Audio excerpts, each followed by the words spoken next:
For more than a century, one of the most popular board games in the world has been, undoubtedly, the real estate-inspired Monopoly.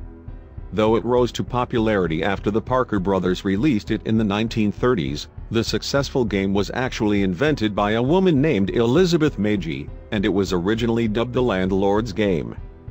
What neither Magie nor Parker brothers could have predicted, however, was how critical a role the game would play for soldiers in World War II.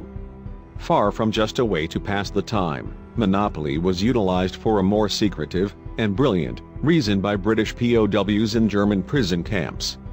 So, what did these soldiers use the famous game for, exactly? The answer will amaze you.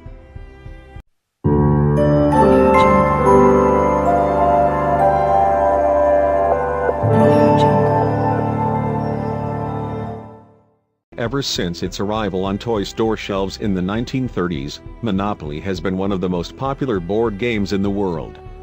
But you probably had no idea this simple board game played a major role in helping British POWs during World War II. It was the way British intelligence used the board game during World War II that was truly remarkable.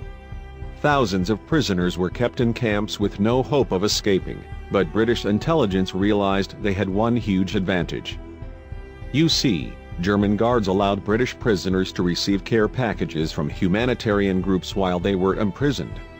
But how exactly would British intelligence use this to their advantage? Surely the packages were thoroughly inspected before they reached the captured soldiers, right?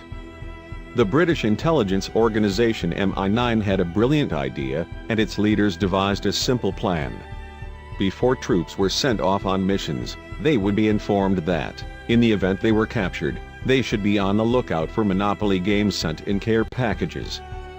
MI9 then worked with the Monopoly manufacturer in Britain, Waddington's, to have maps, small metal tools, magnetic compasses, and other supplies subtly embedded inside the games that were sent to soldiers. The plan was designed by British intelligence officer Clayton Hutton. My aim, right from the start of my association with the Escape Department, had always been to discover a foolproof system for introducing my toys into the camps themselves, Clayton once wrote about his clever plan. One of the tricks was to print the maps on pieces of silk because the material wouldn't crinkle when soldiers looked at them.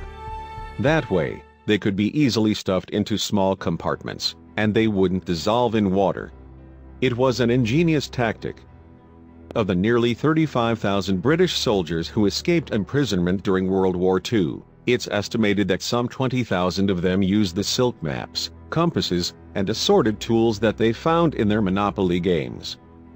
But Monopoly wasn't the only game that included secret tools to help prisoners escape. Maps, bank notes, and messages were also included in chess sets and packs of cards. All this happened right under the Germans' noses.